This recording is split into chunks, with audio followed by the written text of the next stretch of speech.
Here's another stat for you. Over 50% of the cuts globally have been in California.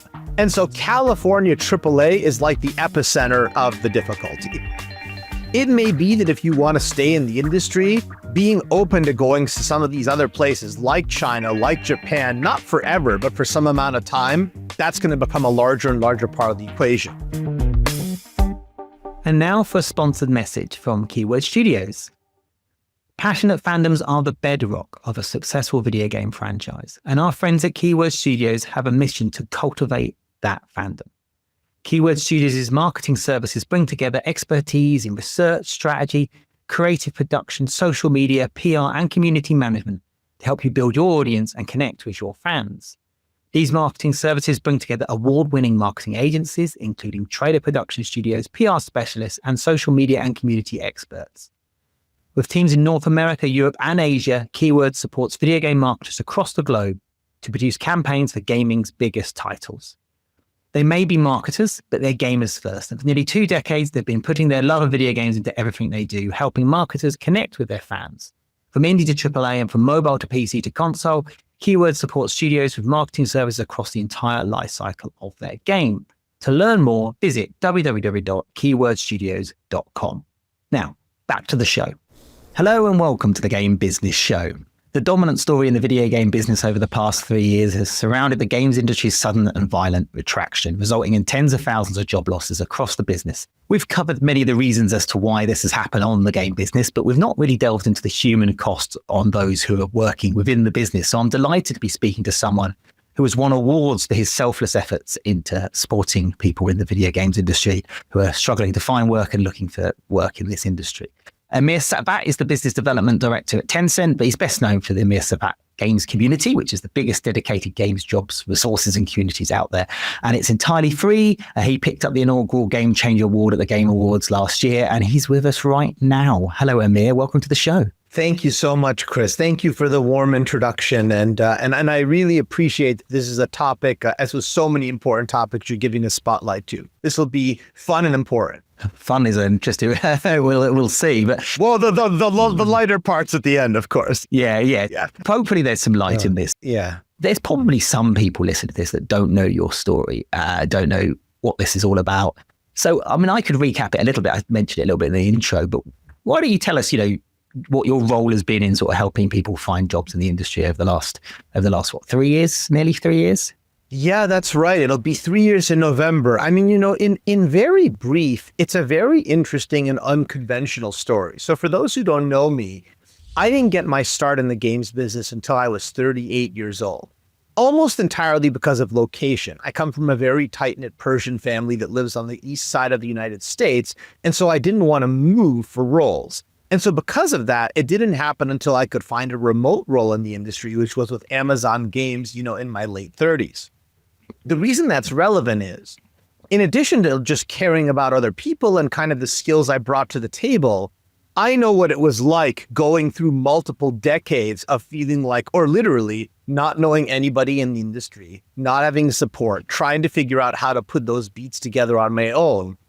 And I feel like all of that culminated when these heavy layoffs started in 2022 of saying, well, I have a set of skills I think I can use in practical ways to help people. And that's basically what happened. And to point in the intro when we said about the fun part, this is all obviously a very, very serious business. But one of the things that I think I'm most proud of for the community and the nearly 4,000 people who we've helped find work is that many of them tell me beyond any of the resources, which we might talk about a little bit later, it's about kind of the environment, the content which I post. I also post 3 to 5 times a day sometimes, but it's about a fun environment, a supportive environment, at times very serious, but at times more lighthearted. And so I try to meet our community where they are. Talk about the community itself. So you do have these resources, you do have these various things that help people. What out of those, what have been the most useful? Yeah, so it's interesting. It all has been, we ask the community for what they're looking for and we respond to it. So when I first started, I was like, there are obviously many, many places where one can look for games jobs. But where we started was, given I had had a lot of experience in data science, Excel, and so forth, I was like, all I want is a top-down view where in a single pane of glass, I can see every company and then every functional category, but in an apples to apples way. So if I'm looking at whatever, 3,000, 4,000 studios, I can see it all in one view. And so our big breakthrough that put us on the map was my working that out and figuring out how to present that to people for listings. Quickly from that, that's obviously been very important. I think the second is the community coaching. So we've now built up a network of nearly 2,500 people who entirely for free do mentoring, CV and LinkedIn reviews, mock interviews, and portfolio reviews. We've done over 75,000 free conversations for members of the community. Wow. We also do things like tickets. We're an official partner for GDC. We gave over 500 tickets away last year to the community. 1 out of every 60 people at GDC was from our community. We're an official partner for Gamescom, and in truth, we've given away over 2,000 free passes to events at over 20 events. And so I think that over time, as people have known the brand, we can do even more interesting things like, and I'll give one more example. We've done 125 of what I call games org support posts. So there have been over 500 layoff situations since 2022. In more than 1 out of every 4 of them, the hiring manager recruiter now just knows to reach out to me directly. And so I will literally do a session with the team where I sit down with them and tell them about all our resources and what to do. But I also get a list of everybody who was affected so I can post them out. And in truth, while the resources were where we started, the Discord, the LinkedIn, and my website, now we arguably have richer data on the game's labor environment, both because of what I've collected and what people entrust me with non-publicly than anybody in the world. So with time, that's now led to more analytics and insights as well. It's interesting. I've done a few projects, nothing of this scale. The Games Industry Shop used to run a career fair in London. This is mostly aimed at students and young people, and it was, 3 days of talks and panels and portfolio reviews and things like that. And then we did Best Places to Work Awards, which was more on the employer side, but the amount of data that we got about, admittedly, a self-selected group of games companies was utterly fascinating. Out of some of the statistics you've got, what might some people be surprised to learn about what's happening in games? Well, again, to put context on it, right? We track tens of thousands of applicants because I see everybody who comes in, everybody who goes out and so forth, and also get info from schools and employers. I say this just to say that this comes with a lot of breadth and confidence, and I don't say anything unless I'm very sure. I think what really surprised a lot of people is when I started sharing some of the data on what the odds were of getting a job in games. For example, I can now tell people that over 12 months, someone who has 3 or less years of work experience and has never worked in games only has a 5 to 7% chance of finding a job in games.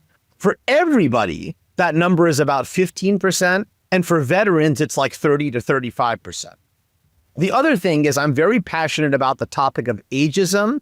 And what I found is those 5 to 7% odds that I quoted you for early career, it actually goes back to that when you get to 50. And so it actually is really hard at the other end of the spectrum too. I think one other thing that I shared with people is success varies highly by function.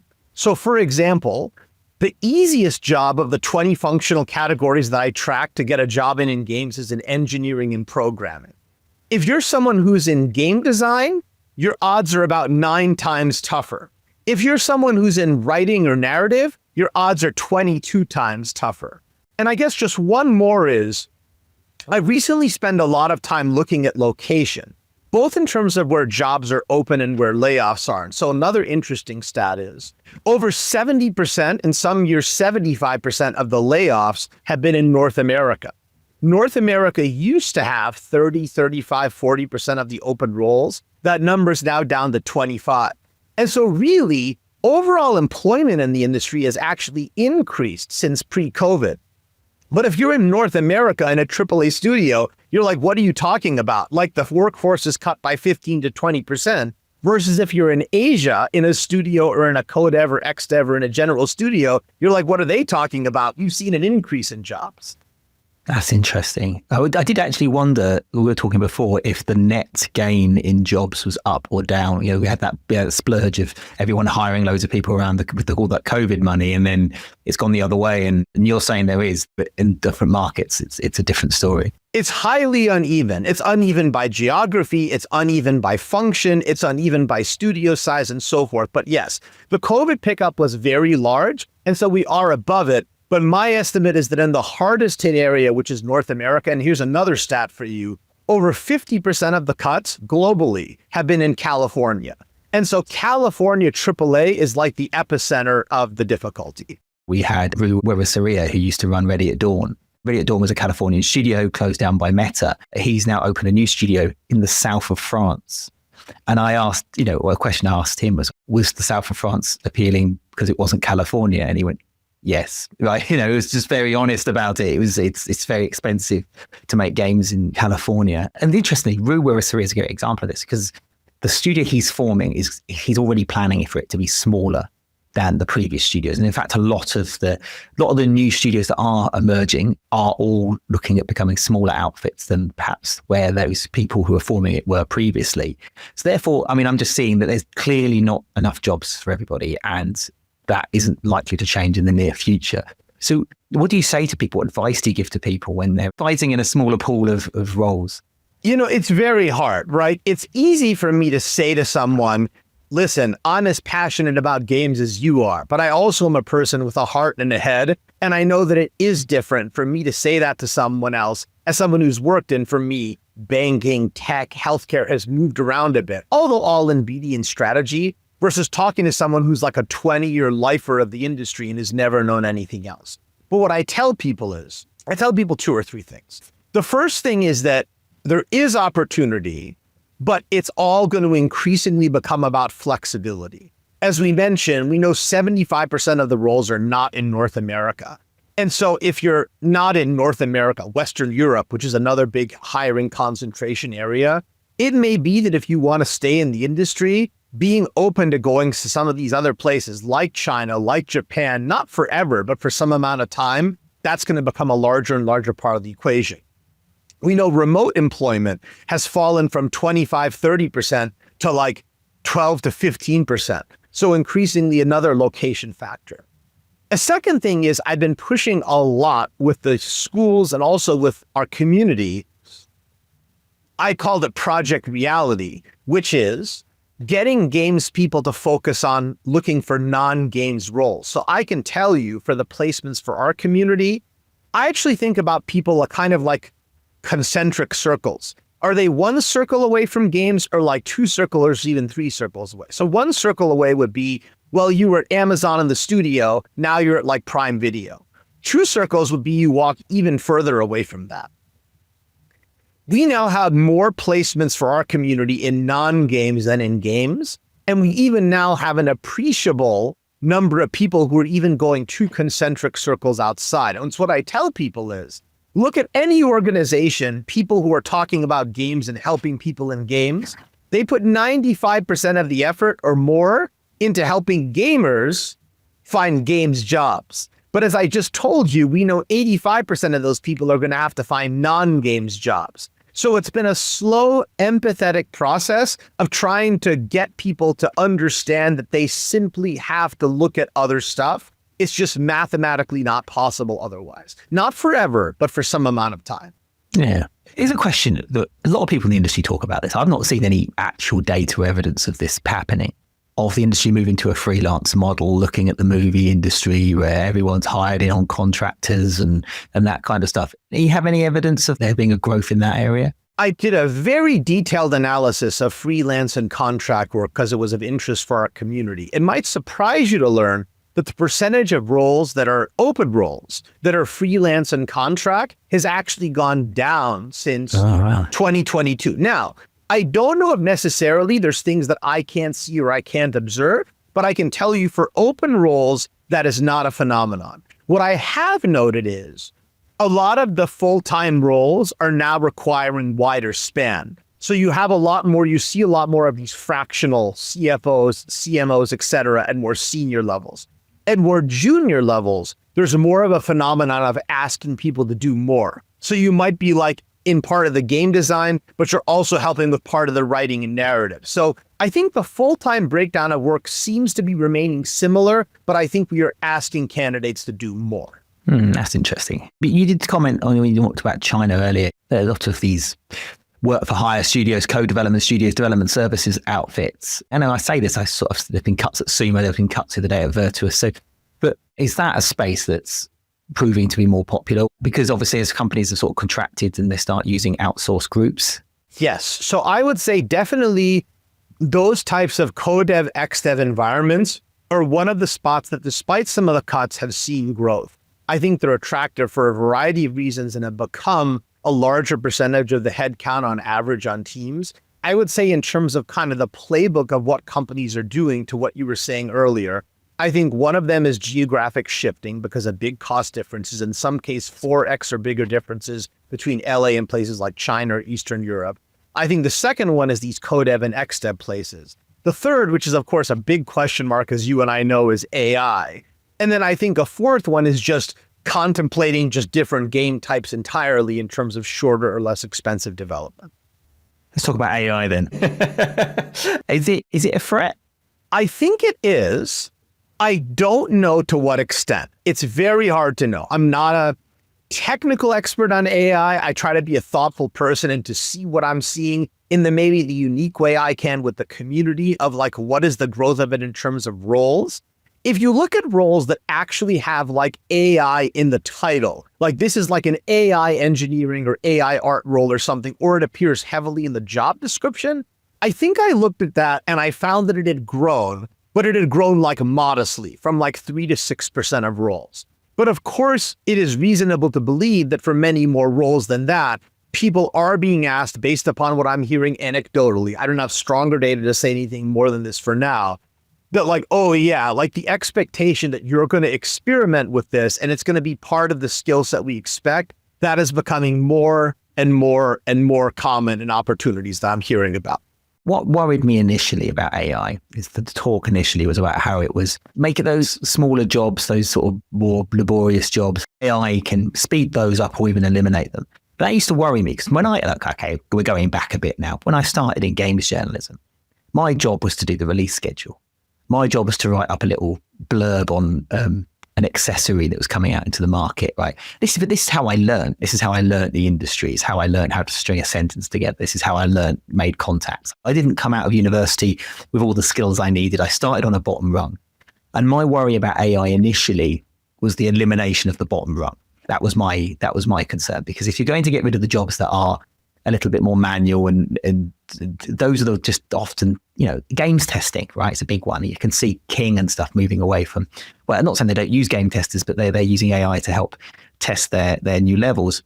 This isn't a question. This is just me musing on the impact AI might have on perhaps the lower end of the industry. No, I appreciate the musing. Like I worry about early career a great deal. Like I think about the pathways you said too, like QA. I even think about how people used to work in like retail. Retail is a big one. Some people, as you know, worked in journalism and use that to carry through even to studio roles. But you're so right that even though the total number of early career roles has actually stayed reasonably flat or gone slightly up, the challenge is there's more and more and more people coming through the pipeline. So like two things that I've noticed is there's just more and more people coming from these game degree programs, and more often than not, I observe that they're often in the majors per those relative functional stats I quoted you earlier that have the harder odds. An awful lot of them are majoring in game design, which we know again is 9-10 times harder to crack. And so I worry about the demand side of it. It's also interesting that post-COVID, you would think that based upon the data and all this stuff that's going on, people both early career and further on in career would be like, well, if I'm a career switcher and I've never worked in games before, maybe now's not the time. I actually have interestingly found that that's gone in the other direction. People have kind of had this awakening where it's like, oh, I was working in X job, but I really want to be in games. And so it's just like all of these people being added to the funnel while the layoffs are happening are tough. And I guess one last thing is, it is definitely very real that there are more and more situations where I hear from studios that they're either cutting back on early career or just don't have entry-level roles at all. The overall numbers are looking okay because I think the bigger places are still putting up reasonable numbers. But like in particular for places that do things like consulting, advisory, finance, stuff like that, related to games, I've already been observing a number of them saying there's just no entry level anymore. That definitely happens. But to be fair, the industry's always struggled with this, even before the current crisis. My brother works at Playground Games. He works on the new Fable. He's been in the industry a while now, but when he was at university, and I've been in the industry at that point, I'd say 5-6 years, I thought, I got contacts. I'm sure I can help him get an internship or some work experience. And I went to some of the biggest studios in the UK at the time. That was like Frontier and Rebellion, and they just went, we don't do internships, we don't do work experience. And I was sort of shocked that I think that's not the case anymore. He ended up getting on the Microsoft program entirely by himself and ended up at Lionhead, and then got picked up by Sumo, and now he's at Playground Games. So he's sort of done the circle. So he got in himself. I had no help at all in any of that. But I just remember back then I was quite surprised at how bad we were as an industry at bringing through entry-level people. But now the problem's different. It's different than it was back then. But I always think it's a challenge this industry's had. It has. And the truth is that full-time is still, again, hanging in there, but just the demand is just impossible. But for the internships, it's an awfully small number. Like I often wonder, well, how many internships are there in games? There's only about 350 to 450. That's it. That's like globally for like everybody. And so there's that's still a good number of internships, but there's a huge number of people competing for that.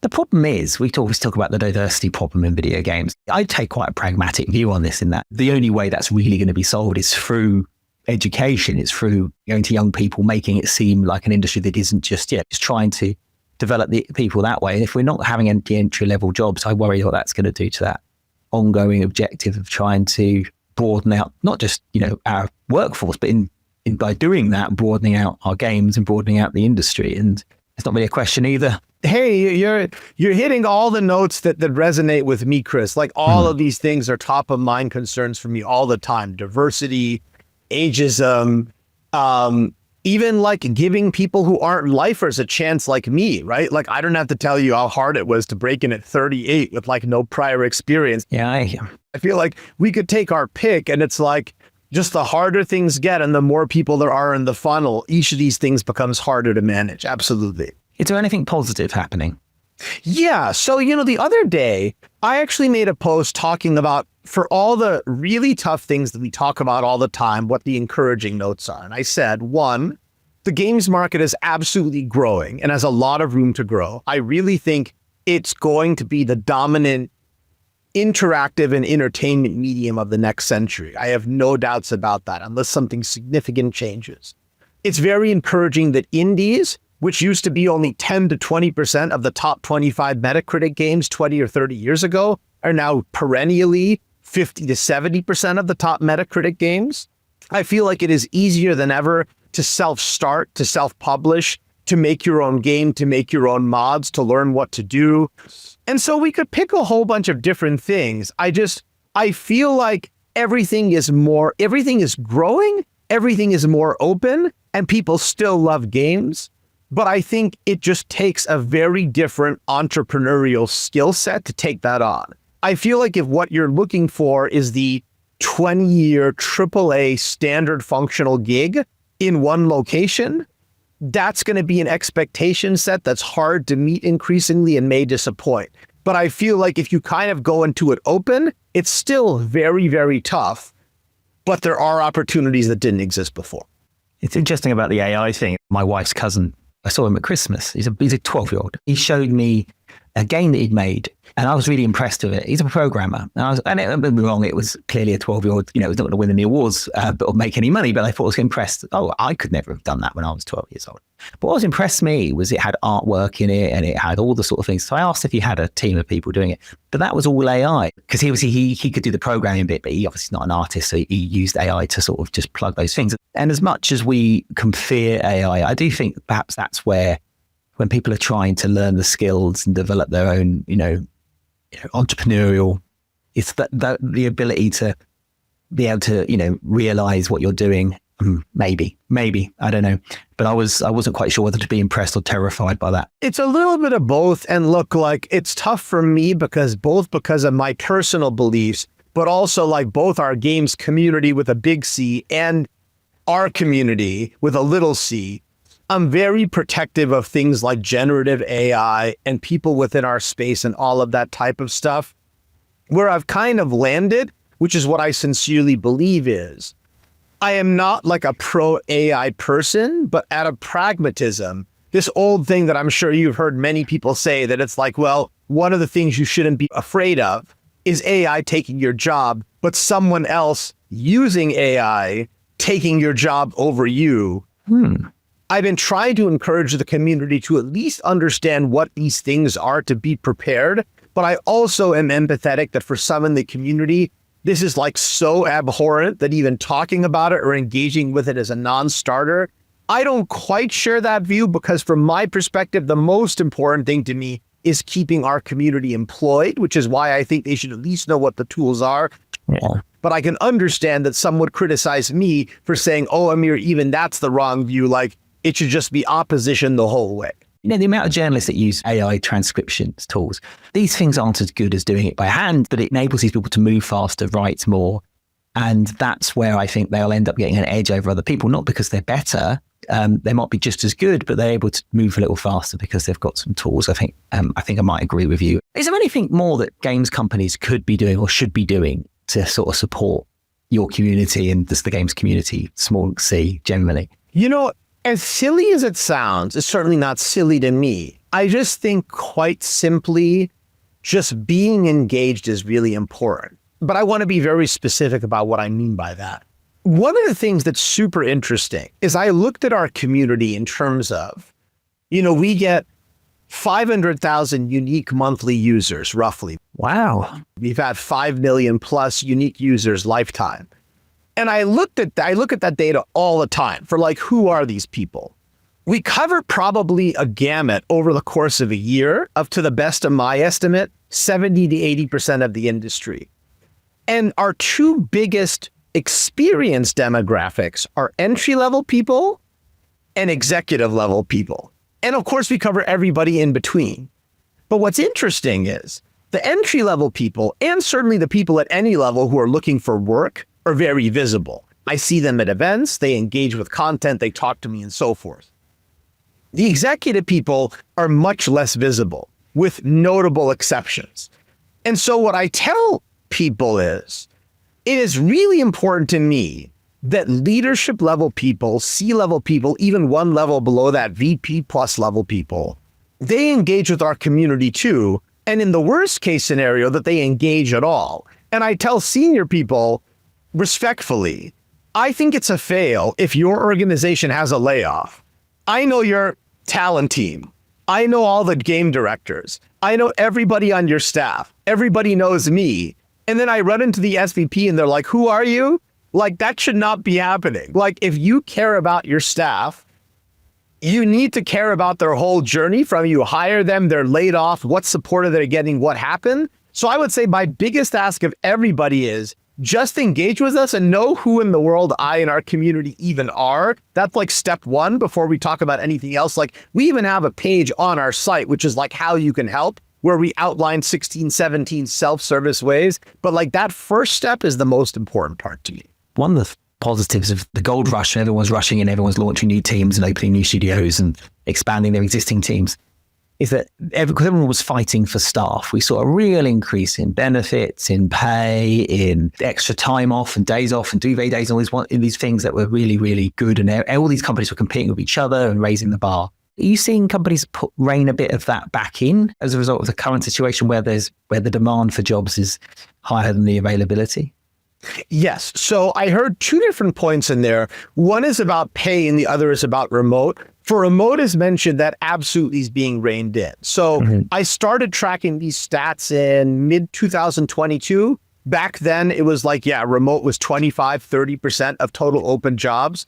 That number regularly now is between 10 to 13%. So it's fallen significantly. In terms of pay, Pay is actually not appreciably down. I would say it is basically flat. It's slightly up, but if I do it on a US basis, it is below inflation by about 1%. So some of these nightmares again that I hear, maybe like the point you were asking about freelance and contract, a lot of people are like, oh, Amir, I perceive wages are down by whatever, 20 or 30%. That is not true role to role by geography. Now, what is true is I do observe two phenomenons. One is people are certainly, and is a very, very real phenomenon, are geographically shifting from more expensive areas to less expensive areas, but then you have to adjust for cost of living.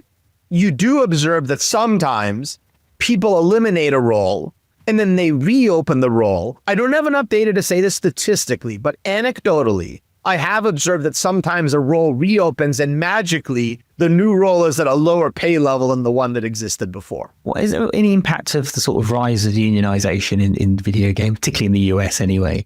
I don't have enough of an observation or size to comment on the impact that is happening. I will say again, anecdotally, I have observed that in situations where people have unions, they tend to shake out with better outcomes than those that don't. I am personally, my personal opinion, I personally am in support of unions and generally believe that in the right context, they can be very beneficial. But I am always cautious as advertising them as a panacea, only because as someone who studied public policy in graduate school, amongst other things, I know of too many situations where in environments that are non-union supportive, particularly in situations where people are geographically shifting labor, even having unions in place sometimes doesn't protect staff. I certainly think that's a very good idea for each person to explore on their own time, but not a panacea. You talked a little bit a few questions ago, and I was going to ask this as the final question. So in a way, you might just end up repeating yourself. But where do you see things heading? What's your hope or maybe even belief of where things are going? My hope is that we will resize ourselves to an industry that has more cost and size discipline, and that we can have some level of stabilization of studios and making games the way we do, but what will be a smaller sliver of kind of the biggest marquee titles or live service titles and so forth, and in between a lot more small to medium things that people can kind of play through, get through, and more affordable price points. We could go really deep in many directions, sideways and upways and downwards, but like an industry where more of that middle is a sustainable indie base, I think that's like one big piece that I hope for that would make me happy. That sounds good. Before I wrap things up, Amir, is there anything else that I've not touched upon actually that you think is important to bring up? No, just, to anyone listening this is a really great opportunity to talk about these topics and share them. And as you say, I'm very, very passionate about all of this. And I, one, appreciate anybody like you who gives an opportunity for us to discuss this, whether it's you or people I really respect and admire like Jeff. I am grateful, not for me or for our community or anything like that, but that in general, we are putting these topics on the same level as talking about games and talking about development, because at the end of the day, our industry is people, and I think that's important.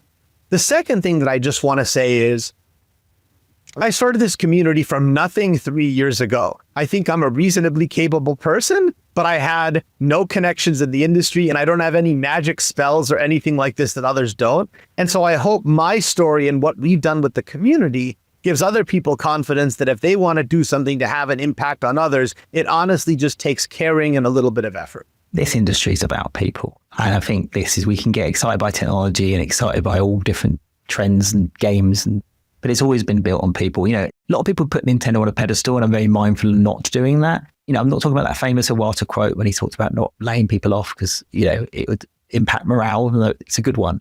For me, it's around when they sold the developer Rare. For years, never understood why they did that. The makers of some of their greatest games, on the N64, why did they let that go to Microsoft? And I looked into it, and Nintendo have a policy that when it comes, they don't like buying studios because studios are people and people can just leave. And so they prefer to partner with studios, they prefer to work with people for studios that way, because they know that the real talent what really drives great games, what really makes things successful are the people that make them, and not fancy technology or brilliant business models or great new engines. It is the people that make these things. And we should never really lose sight of that. No, I agree. I do put Nintendo on a pedestal while acknowledging that they are in like any organization on earth and any person, they have imperfections. And certainly people talk about how they use some, contractors, and certainly they've had situations where they've had cuts too. So I can't pretend that has never happened. But the fact of the matter remains, in addition to the many good things that you said, they have 97, 98, whatever it is, some outrageously high percentage of staff retention. And they have executives who are paid 1950s America levels of like compensation relative to lowest paid staff, like 20 times, 30 times, not 400 times. And so I think there's a lot of things about processes and values within not only them, but Japanese business culture as well, which again is not perfect. Nothing is perfect. I think it's like a basket and you take a little bit of everything that's working in every place. I love a lot of things about our entrepreneurial spirit and creativity here, but I think they certainly have a lot of great things that we could consider and learn from. Thank you. That's all we have time for. Thank you, Amir, for joining us on the show. Thank you so much, Chris. That's it for today's episode of The Game Business Show. To make sure you don't miss an episode, head to thegamebusiness.com or sign up for our newsletter, or alternatively head to our YouTube channel, The Game Business, and you can subscribe to us there. We'll be back with more news, analysis and interviews about the video game business in the coming days. But until then, thank you for tuning in. What is the greatest video game of all time? The Legend of Zelda Wind Waker HD. What is the biggest thing people get wrong when applying for a job in games? They think that it's about their resume or how many jobs they apply to, and it's really about personal relationships and networking. PC or console? Oh, PC always, but the Switch is pretty darn big too. What has been your proudest achievement? Oh, that's marrying my wife, absolutely. Greatest movie of all time? Snow White and the Seven Dwarfs. Oh, that's an interesting one. Yeah. If you could work at one video game company that isn't Tencent, where would you work? Dreamhaven. What one piece of advice would you give people going for an interview in video games? Passion is good, but almost everybody who applies is going to be passionate. Beyond your passion for games, try to identify several things that you can actually do to improve that business or team that are very, very real and factual.